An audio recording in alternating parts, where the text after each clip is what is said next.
Já pensou isso? Como ouvirão se não há quem pregue?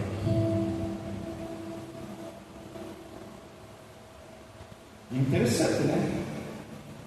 Que diz que aquele que ouvir, aquele que crer, será salvo. Mas nós estamos com uma enorme de uma bênção em nossas mãos, que é a palavra de Cristo, que é o amor de Cristo. E agora, para quem nós temos transmitido essa palavra? Essa igreja aqui existe porque alguém veio de fora. Amém? Amém. Nós chegamos aqui dia 28 de fevereiro de 1988, né? Eu era jovem, eu tinha 30 anos, né? Agora eu estou com 68. Então foi um tempinho atrás, né, Cláudio? Foi logo esses dias aí, né? Até brincando com o Walter, disse que nós temos mais passado que futuro. E é verdade. Amados, mas o que eu quero deixar para vocês é 1 Coríntios 13, abra a tua Bíblia aí. 1 Coríntios capítulo 13.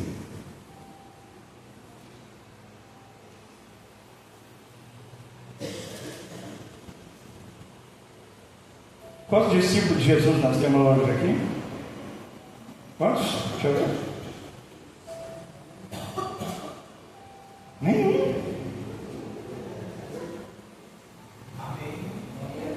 Então levante a mão, cabelo. Onde estão os discípulos de Jesus? Mas como que nós identificamos um discípulo de Jesus?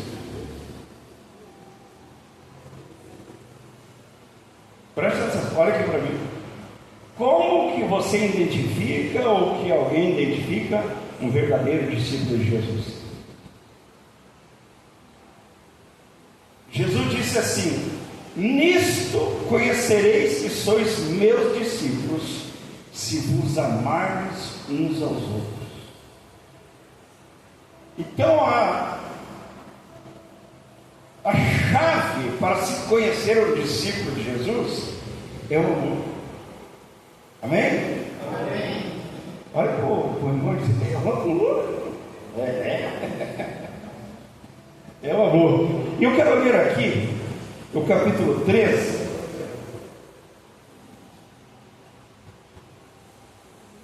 O capítulo 13 diz assim, ó, olha só.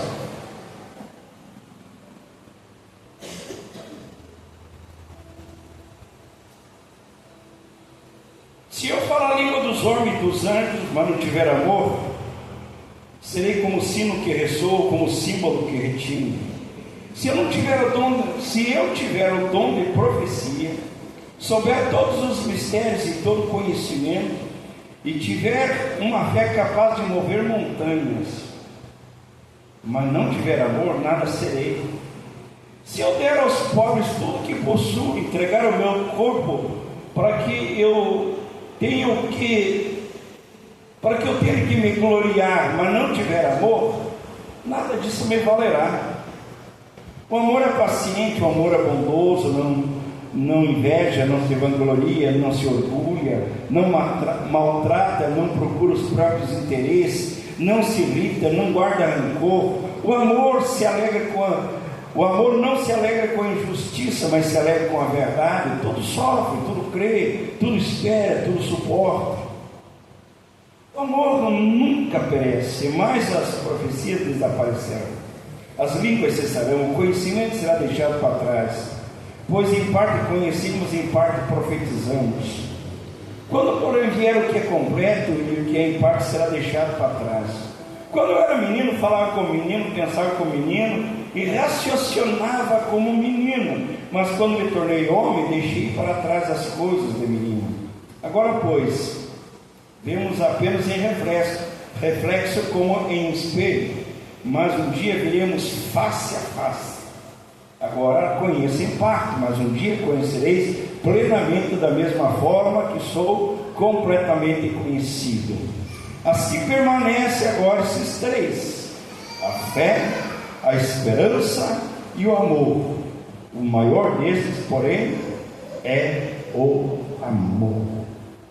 Na última frase do capítulo 12, e aí antes do 13, o apóstolo Paulo diz assim: entretanto, busquem com dedicação os melhores dons. Posso agora mostrar a vocês um caminho mais excelente. Repita: um caminho mais excelente. E o que eu quero falar com vocês hoje é a suprema virtude do amor. Amém? Amém. O que é o amor? Eu lembro quando eu era menino, eu devia ter uns 10, 11 anos, que a professora tem uma redação, e o tema da redação para se desenvolver era o amor. Nunca vi tanta besteira na vida. Porque, vamos lá, Geraldo. Se alguém perguntar para você, o que é o amor? Como você define o amor?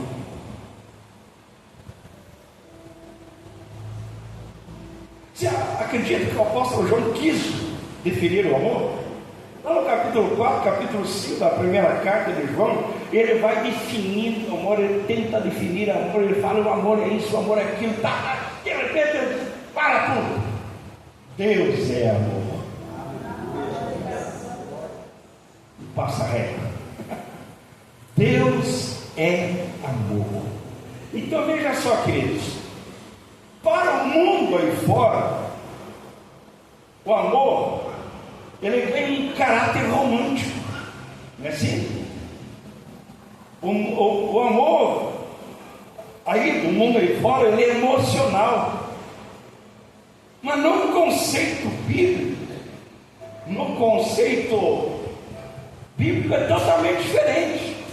Aí no mundo, o amor emocional e o conceito que se tem sobre amor é um conceito, principalmente aqui no Ocidente, é totalmente contrário ao conceito bíblico, porque o conceito bíblico de amor não é romantismo, é sacrifício.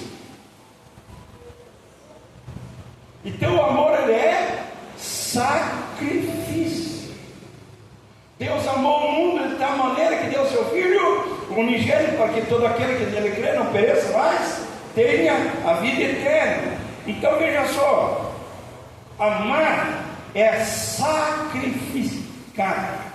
Ou seja, se eu pratico amor, eu sacrifico em função daqueles que eu amo. Quando você pega, por exemplo, um livro como Os Heróis da Fé, são 20 heróis da fé. Lá está Jerônimo Savonarola, John Hus, lá está Martinho Lutero, John Wesley, George Whitefield, e um monte. 20. E você pega, você vai ver que eles foram avivalistas, foram missionários que revolucionaram nações, revolucionaram o mundo. Um exemplo, dentro do William Stone foi pregar na África, ele era inglês, e ele ficou pregando na África até perto de morrer. E antes de morrer ele disse: olha, certamente que o meu corpo será levado de volta para a Inglaterra, mas antes que o meu corpo seja levado para lá, vocês peguem o meu coração e enterrem aqui na África, porque eu amo a África. Eu amo o Eldorado. Aqui eu comecei a minha missa.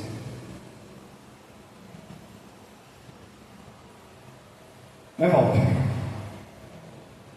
Eu amo esta cidade. Então o amor bíblico, ele não é emocional, queridos, ele é racional. Ele nos chama para o sacrifício. O amor emocional, ele depende de circunstâncias, e circunstâncias que lhe favoreçam. Então, tem muita gente dizendo assim que ama. Mas esses do nosso tempo agora, que diz que ama, ao mesmo tempo que diz que ama, odeia.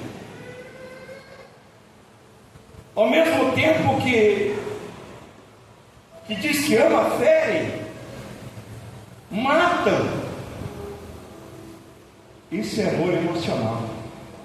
Isso não é o amor divino. Existem 3 tipos de amor: amor eros, amor filos e o amor ágape. Repita comigo: eros, filos e ágape. O amor eros é esse amor erótico, erotismo. Daí é de eros que deriva o erotismo. O filos é o amor amigo, amor irmão, o amor paterno. Mas o amor ágape vem do céu, vem de Deus, é amor de Deus. Esse é o verdadeiro amor. E é esse que deve canalizar por dentro de nós. É por isso que eu devo sempre, e essa tem sido a minha oração constante, quase que diária, eu digo: Espírito Santo, me ajude, me batize no batismo do amor pelo meu Deus, porque eu devo amar o meu Deus acima de todas as coisas. O amor bíblico, ele é racional, a despeito das circunstâncias, a despeito das tempestades, a despeito dos defeitos. Eu devo amar segundo o Espírito Santo. E a Bíblia diz: o fruto do Espírito é amor. Amém? Amém. Interessante que quando se pega lá em Gálatas, no capítulo 5, versículo 22, ele diz assim que o fruto do Espírito é amor, é paz, é alegria, é longanimidade, é bondade, benignidade, é mansidão, fé e domínio próprio. São 9. Mas está no singular. Está no singular. Então diz o fruto. É igual nós pegarmos, por exemplo, uma ponca. O fruto é a ponca, certo? Você tirou a casca que tem lá dentro, tem muitos gomos ali, tem vários gomos ali, mas é um fruto só. Assim, o fruto do Espírito é o amor, e esse amor é que vem produzir paz, alegria, bondade, longanimidade, benignidade, mansidão, fé e temperança ou domínio próprio. Amados, observe que as obras da carne são colocadas no plural. Lá no capítulo 5, versículo 19 de Gálatas, ele diz assim que as obras da carne é prostituição, é adultério, é idolatria, é feitiçaria, é contenda, é discórdia, é rancor, é ódio, é um monte de coisa ruim. É a obra da carne. Então há uma batalha. E nós somos corpo, alma e espírito. Então há uma batalha em nós pela alma. Há uma batalha do espírito contra a carne, da carne contra o espírito. A carne quer pecar, o espírito quer te levar a Deus. A carne quer produzir pecado, o espírito quer te levar ao Espírito Santo, que vai produzir frutos. E o fruto do Espírito é? Amém, queridos? Amém. Muito bem, vamos em frente? Louvado seja Deus. Queridos, porque a ação do Espírito Santo, ela é concisa e consistente. Quando o apóstolo Paulo termina de fazer esta abordagem, ele diz que aqueles que não crucificaram a carne e as suas paixões não estão debaixo da lei de Cristo. Um pouco de água para mim, faz favor. Ah, está aqui. Obrigado.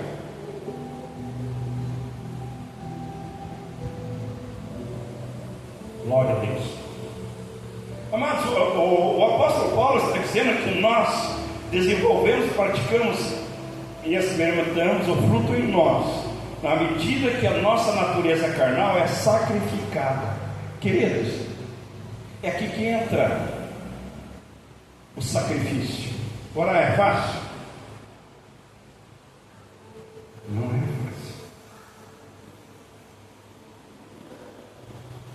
Se nós formos fazer um levantamento entre todos nós aqui, quantos passa pelo menos uma hora na presença de Deus em oração?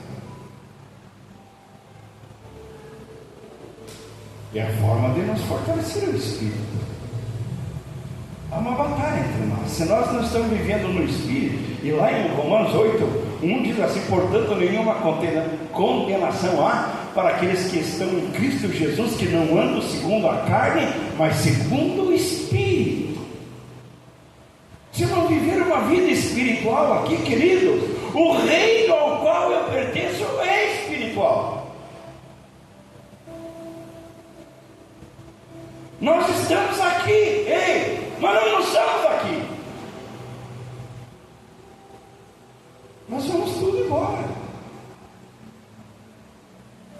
Mas para que eu vá embora para cima, eu tenho que viver no Espírito.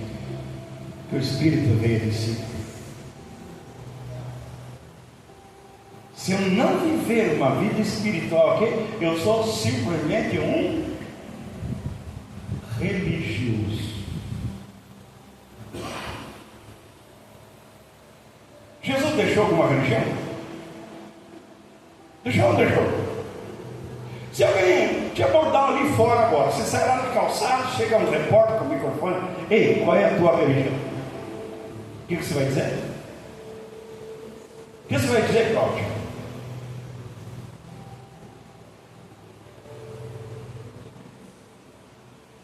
O que você vai dizer, Terezinha? Você gosta de falar bastante. Sou evangélico. Evangélico é religião? Ai, ai, ai, ai, ai. E aí, Kátia? Ajuda nós aí, por favor. Esse menino aqui, qual é o seu nome? Rafael, não é bonito, né? Se alguém contar qual é a tua religião, o que você vai dizer? Ele disse que ele é cristão. Ser cristão é religião? Meu Deus do céu, o pastor veio apertar a gente. Queridos, vou só ilustrando, viu, Rafael? Eu estava numa serralheria, estava conversando com o serralheiro, lá em Colombo. E vai passando uma pessoa lá na rua e ele diz assim: ô pastor, tudo bem, pastor? Oh, querido, tudo bem, paz do senhor. Aí o serralheiro disse: você é pastor? Eu disse: sim, eu sou pastor. Ah, qual é a tua religião? Eu disse: eu não tenho religião.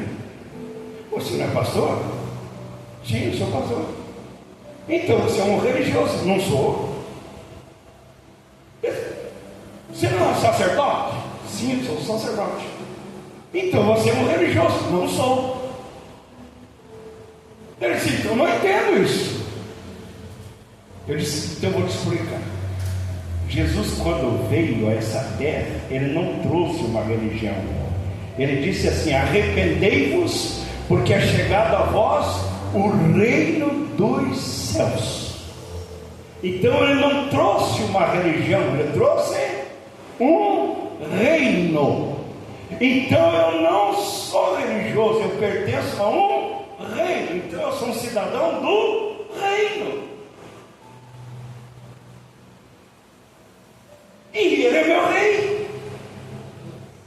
Amém? Amém? E eu sigo as leis do reino. Ele trouxe 7 coisas para a terra. Ele trouxe o reino. Ele trouxe o governo dos céus para a terra. Ele trouxe as leis do céu para a terra. Ele trouxe a moral dos céus para a terra. Os valores do céu. A cultura do céu. A sociedade do céu. E a família do céu. Amém? Amém. Por isso que quando ele está orando, no capítulo 17 do Evangelho de João, ele diz assim: eles estão no mundo, mas não são do mundo. Geraldo, eu não sou daqui. Nós não somos daqui. Nós estamos aqui, mas não somos daqui. Sabe por quê? Porque nós fomos comprados. E esse preço não foi de ouro, não foi de prata, não foi de petróleo, não foi de euro, não foi de dólar, mas foi de sangue. Foi de sangue. Conta-se que uma vez, muitos anos atrás, no tempo da escravidão ainda, uma escrava estava sendo leiloada em praça pública. E o leiloeiro está lá, chegou a hora de vender aquela escrava, ele diz: quem dá mais por essa escrava? Lá atrás, um homem levantou a mão e ofereceu uma fortuna por ela.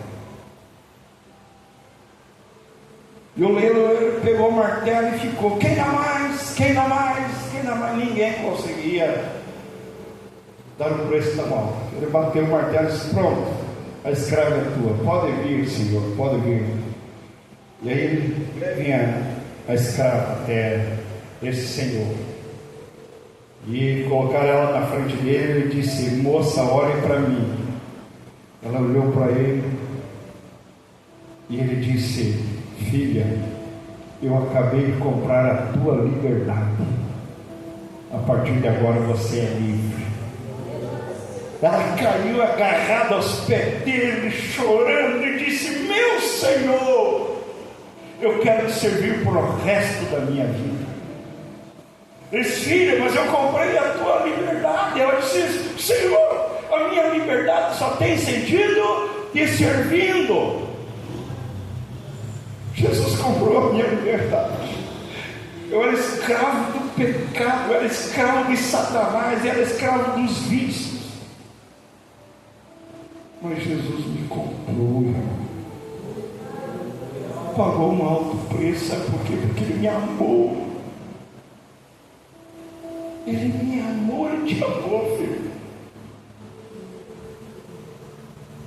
E a frase dela foi essa: a minha liberdade só tem sentido de servir. Queridos, eu não posso fazer outra coisa senão servir a Jesus. Se não servir ao Senhor, o meu coração. E Ele não é um Senhor tirano. Não é. Ele não é um Senhor tirano. Ele é um Senhor de amor. Ele me amou. E o preço que Ele pagou foi lá na cruz. E agora eu estou pedindo: Senhor, Espírito Santo, derrame amor no meu coração, o amor do meu Jesus. Você sabe que o que me trouxe para essa cidade em 88 foi amor pela alma dos perdidos, movido por um amor tão grande. E Deus sabia disso. Eu estava num congresso onde tinha mais de 5.000 pessoas, e o pregador naquela noite apontou lá no meio da multidão e disse: você vem aqui. Era Deus escolhendo. E o Senhor falou comigo: vou te enviar para um lugar distante. E o lugar distante, sabe o que é? Eldorado.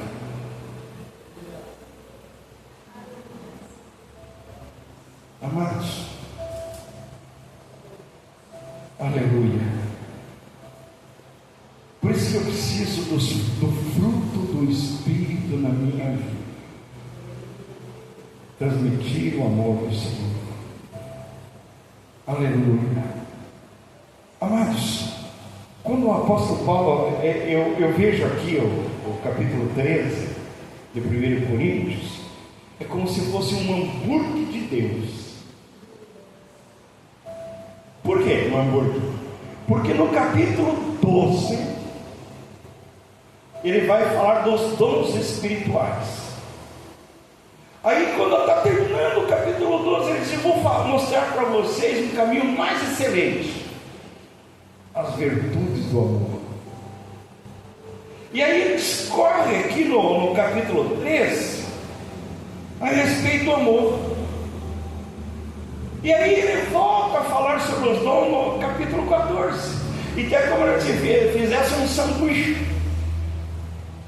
Então o que ele quer dizer com isso? Que tanto os dons do capítulo 12 como os dons do capítulo 14, sem o 13, nada de dons espirituais sem amor não vale nada. Então não dá para falar de amor sem ler 1 Coríntios 13.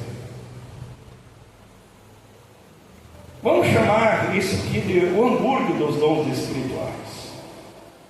Interessante que no capítulo 12 Paulo fala dos dons espirituais. Ele traz uma relação de 9 dons. Primeiro, os primeiros 3 dons é o dom do saber. A segunda classe, mais 3 dons, é o dom do poder. E depois, os outros 3 dons é o dom de falar sobrenaturalmente. Olha só. Primeiro ele fala sobre os dons do saber, que é o dom da ciência, que é o conhecimento, dom do conhecimento, dom da palavra de sabedoria e o dom de discernir os espíritos. Esses são os dons do saber. Tá. Aí ele vai falar sobre os dons do poder, que é o dom da cura. Amém? Essa igreja aqui tem o dom da cura? Tem! Diga, tem! Em nome de Jesus.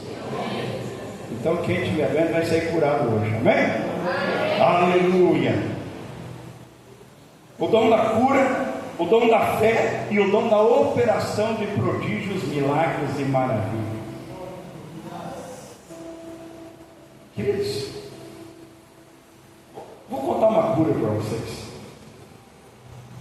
Eu fazia 20 anos que eu estava com uma hérnia inguinal. É horrível. É uma hérnia na virilha. 20 anos. E agora, esse ano, mês de abril, 2013 eu fiz a cirurgia. 2014 voltou. Aí, agora no mês de abril, eu estava no meu quarto orando e disse: Senhor, faz 20 anos já que eu estou sofrendo com esse negócio aqui. 2013 fiz a cirurgia, 2014 voltou. Mas a tua palavra diz que o Senhor é poderoso para fazer muito mais abundantemente além daquilo que pedimos ou pensamos, conforme o teu poder que em nós opera. Então eu sei que o Senhor é poderoso para desaparecer esse negócio. Esqueci. 3 dias depois que fui levar. Nunca mais. Sumiu. Aplauda o Senhor. Glória a Deus.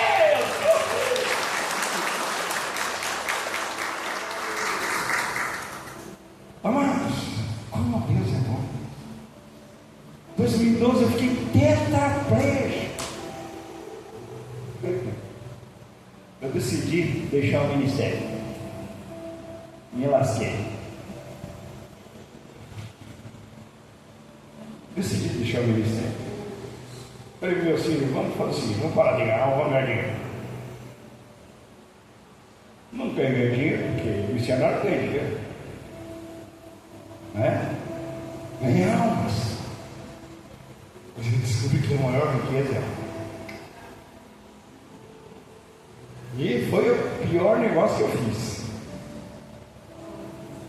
Acabei ficando tetraplégico. Aí Deus veio tratar comigo, ali no tete a tete. Eu sem poder me mexer, completamente imobilizado. Mas Deus veio tratar comigo. E o Senhor me restaurou. E eu estou aqui. Amém? O Senhor me curou. Lá no hospital onde eu estava internado, tinha um homem lá que fazia 4 anos e meio que estava lá com a mesma doença. Morreu. Está tudo entubado. Morreu. Mas eu estou aqui. Glória a Deus, irmãos. Ele é maravilhoso demais. Amados, então o que nós vamos ver é que no versículo 31 do capítulo 12, ele diz que vai mostrar um caminho mais excelente, que é o 13. Então, a suprema excelência do amor. Os estudiosos da literatura universal dizem que jamais foi escrito uma poesia, ou um pensamento, ou um poema qualquer, ou uma peça sobre o amor que abranja mais do que Paulo escreveu no capítulo 13. Não existe na literatura universal algo tão supremo como o capítulo 13 de 1 Coríntios, a supremacia do amor. Os estudiosos da literatura dizem que 1 Coríntios deve ser e estar na mesma linha do Salmo 23. Então veja só, tanto o Salmo 23 como 1 Coríntios 13 são dois clássicos, um do Novo Testamento, outro do Antigo Testamento. Então nesse texto, o apóstolo Paulo confronta a gente. Mais do que confrontar, Paulo nos constrange a amar. E agora, é fácil amar?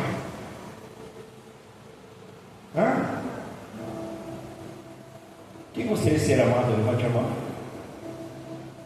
Levante a mão, bem forte. Eu quero. Amados,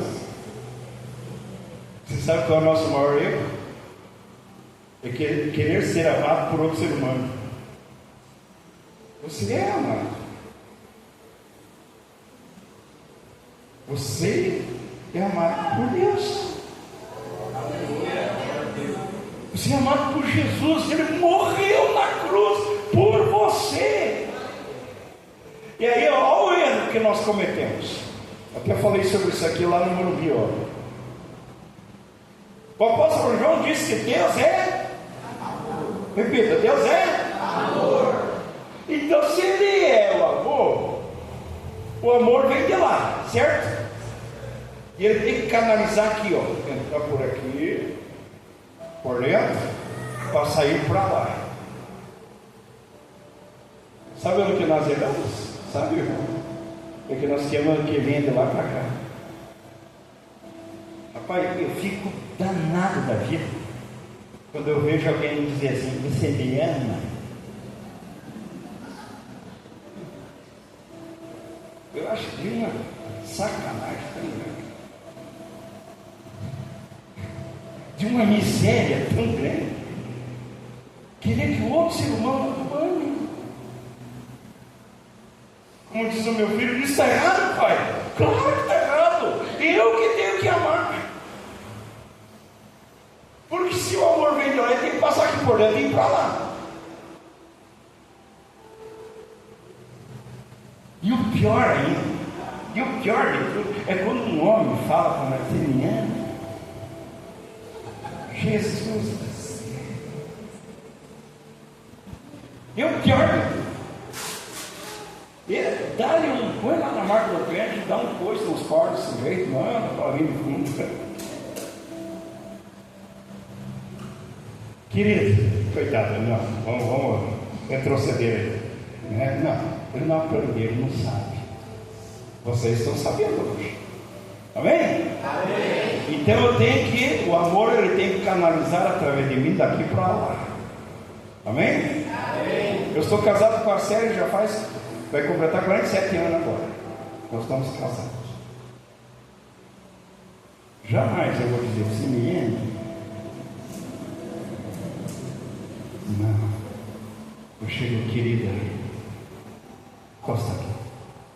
Como eu te amo. Está entendendo?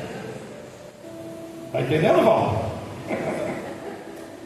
Entendendo? Ele tem que ir daqui para lá. E olha que notícia boa, irmão. Romanos 5,5 diz que o Espírito Santo derrama o amor no nosso coração. Olha que vem do Espírito Santo. Mas e por quê? Mas eu queria tanto ser amado. Mas você é. O problema é que você não ama ninguém. Eu estava falando sobre essa questão de relacionamento, de amor, de felicidade. E lá na palestra, eu fui lá em Taubaté, eu disse, olha, a psicologia ensina que uma pessoa precisa no mínimo 8 abraços por dia. Aí uma mulher lá disse assim, então eu estou ferrado, não ganho abraço de ninguém. Eu disse, sabe por que você não ganha abraço de ninguém? Porque você não abraça. É daqui para lá. Eu ganhei um abraço tão gostoso do Gelson. Eita, igual. Da Jane. Não fala. Rapaz. A Valquíria. O esposo da Valquíria. Que coisa boa isso. Amém? Isso aqui é um destilar. É como que um orvalho do Espírito caísse sobre nós. É por isso que Jesus diz: nisso conhecereis que sois meus discípulos, se vos amardes uns aos outros. Agora, como que eu vou pregar para o meu vizinho se eu não amo? Ninguém. Tem que dizer Espírito Santo. Está escrito lá, Espírito Santo. Romanos 5,5. Que o Senhor derrama amor no meu coração. Derrama. Eu estou aqui e eu quero. Amém? Amém? Aleluia. Paulo diz que o dom de profecia é superior ao dom de língua, no capítulo 14. No capítulo 13 ele diz que sem amor o dom de profetizar para nada serve. Ah, meu Pai, eu posso falar em língua, eu posso pregar o melhor sermão aqui para vocês, cheio de teologia, de conhecimento, de homilética, de hermenêutica, de exegese, mas se não tiver amor, nada adianta. Porque o que marca a nossa vida é o amor. O Paulo estava falando uma coisa interessante hoje. Ele disse, eu lembro quando se ia lá na fazenda Alto Alegre. Quantos quilômetros dá daqui lá, volta?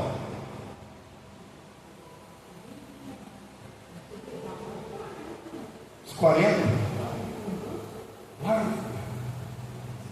Mas aquilo batia meu coração. Eu vou lá na casa do Valdo Cabeludo. E era de bicicleta, era de carro. De bicicleta, e eu parti. E aí chegava lá aquele carinho do Valdo Cabeludo. Ele disse: não, você não vai embora sem jantar com a gente. E aí, minha filha, aquela comida gostosa, a gente comia, e aí ficava para ficar, porque eles iam embora, mas tinha que vir. Às vezes era 1h da madrugada, eu estava pedalando na bicicleta. De repente, uma certa fazenda para cá, uns cachorrão enormes, aqueles burdocão, aqueles fila brasileiro. Tinha mais um outro lá, não lembro o nome daquele infeliz. Me atacaram na estrada. E eu ouvi de longe que E a cerca, ela é cerca dessa de cercar o gado. E os cachorros passaram por baixo da cerca e eu pedalando assim, eu fui de encontro com ele, pulei da bicicleta e levantei os braços. Sai em nome de Jesus! Os bichos correram para dentro da cerca e eles ficaram do lado de lá do arame e eu do lado de cá, se encarando. E eles rangindo os dentes.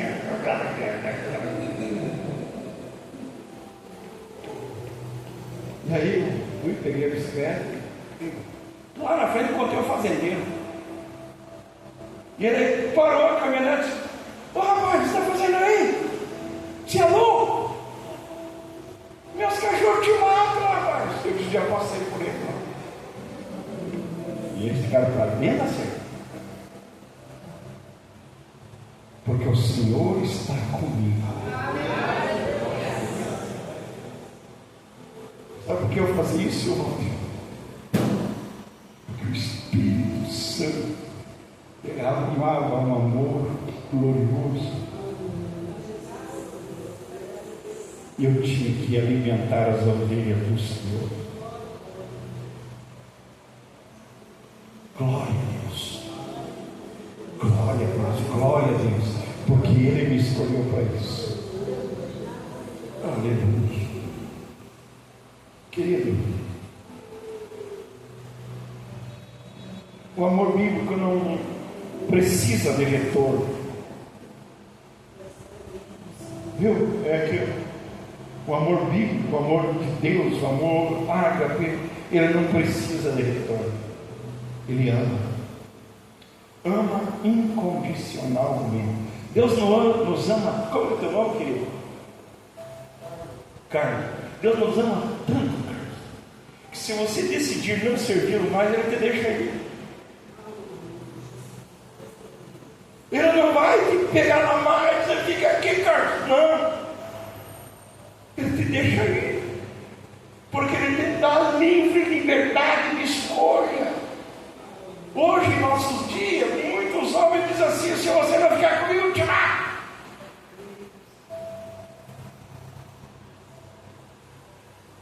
Em nome do amor. Por que você fez isso? Porque o amar, que amar? O amor bíblico não precisa de retorno.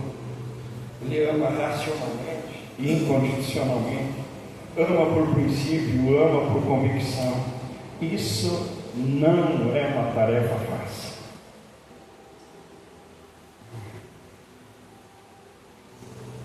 Se eu tomar o texto ao pé da letra, em Gálatas 5, 22 e 23, Paulo está dizendo que só é capaz de amar o próximo com amor do Espírito aquele que faz parte do reino de Deus, que está submisso às leis do reino de Deus e que está debaixo da operação do Espírito Santo. Eu preciso do Espírito Santo. Fale isso comigo. Vamos fazer uma declaração. Faça uma declaração bem pessoal. Diga: eu preciso do Espírito Santo. Diga aí: eu preciso. Eu preciso dessa ação do Espírito Santo. Fora disso, querido, o que praticamos é só amizade, é só simpatia, é só afeição, é só apego, é só boa vontade. Isso são só simulacros do amor, mas não são o amor na sua essência. Se eu não amo, tudo indica que eu ainda não faço parte do reino de Deus. Meu Pai do céu. Repita essa frase comigo: se eu não amo, eu não faço parte do reino de Deus. Como está teu coração? Está cheio de quê? Está cheio de quê? O amor é um mandamento, não é uma opção. É um mandamento. Um mandamento vos deixo, o mandamento vos dou, que vos ameis uns aos outros. Desobedecer ao mandamento me desqualifica para ir ao senhorio de Cristo.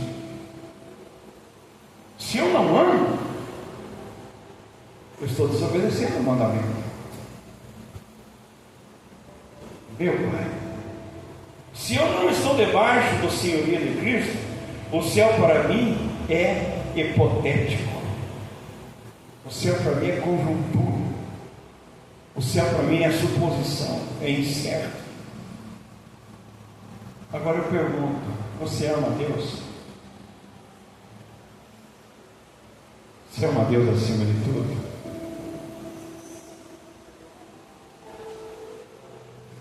Eu li a história de um jovem americano. Ele estava estudando teologia para ser um missionário. E lá na igreja onde ele tinha uma moça que ele amava aquela moça, só que ela não sabia.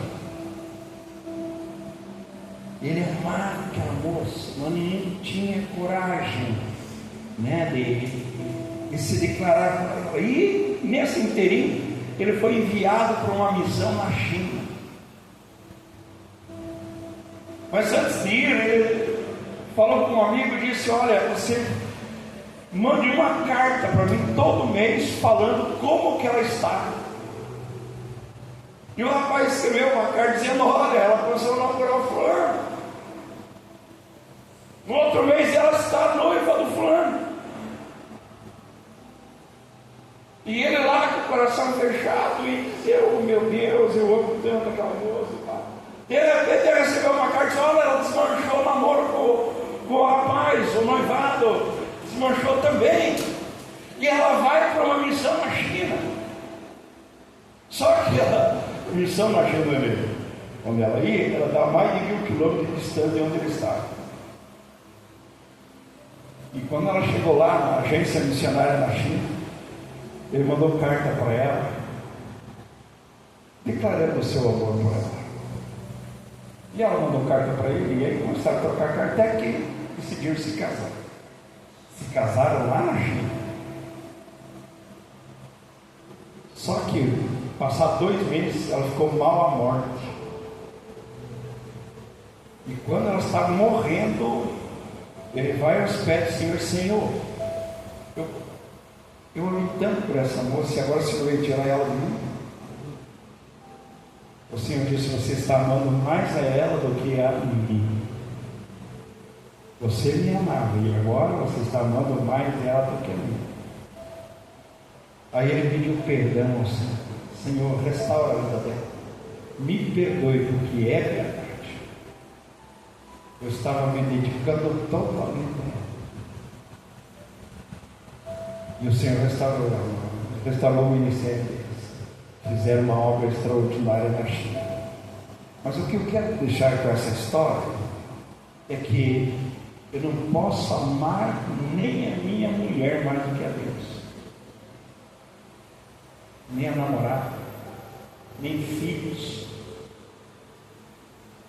Só que tem uma coisa: quando você passa a amar a Deus acima de todas as coisas, esse próprio Deus derrama um amor tão renovador pela tua esposa, pelo teu esposo, pelos teus filhos, que vai além da tua compreensão.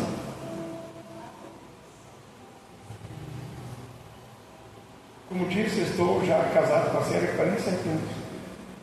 Eu estou amando ela mais hoje do que nunca,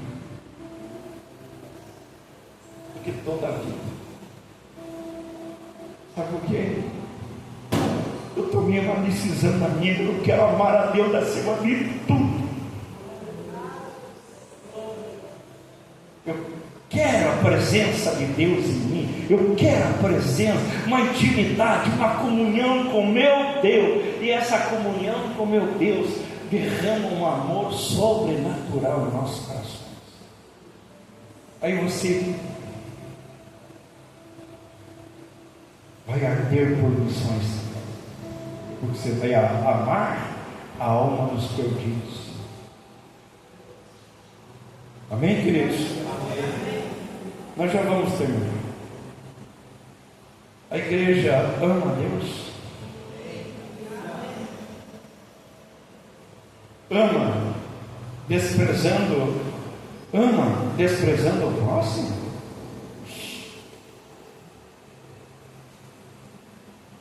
Ignorando a dor do vizinho,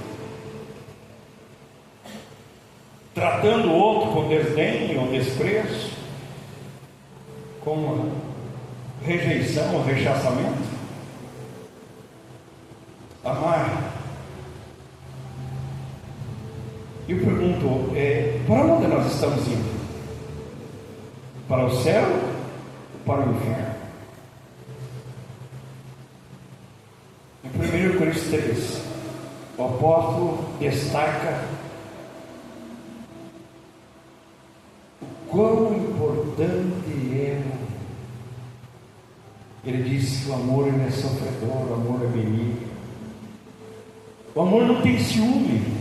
Ai, meu Deus. O amor não arde em ciúmes. Eu tenho ciúme porque eu amo.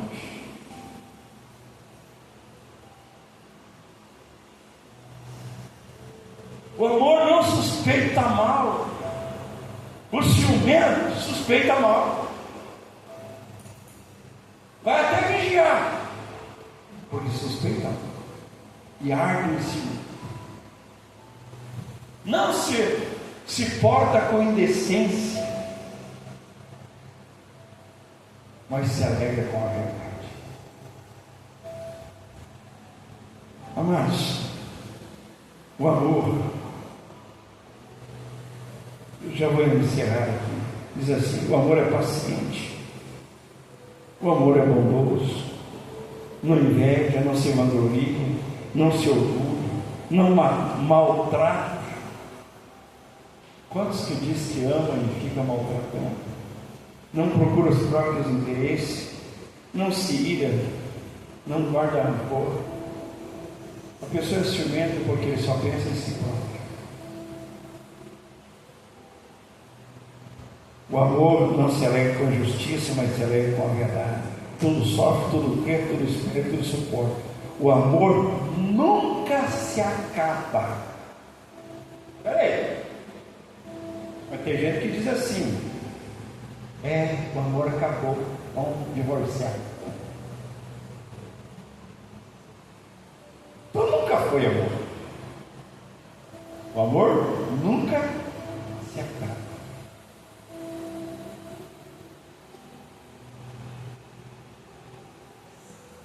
O amor nunca se acaba, mas a profecia, a desaparição, a língua cessarão, o conhecimento será deixado para trás, pois em parte conhecemos, em parte profetizamos. Quando vier o que é completo, Jesus, o que em parte será deixado para trás. Jesus é a maior expressão de amor e de sabedoria. Amém, queridos? Amém. Como virão se não há quem pregue? Nós só vamos pregar se o amor estiver ardendo dentro de nós, nos consumindo. E quando o amor estiver ardendo dentro do teu coração, sabe o que você vai fazer? Você vai correr para a oração, para orar pelo vizinho, orar pela noia, orar pelo traficante, orar pelo bandido, orar para aquele parente difícil de suportar, mas você vai ser usado para que ele seja salvo. Amém, queridos? Vamos ficar de pé? Vamos orar? Eu vou convidar toda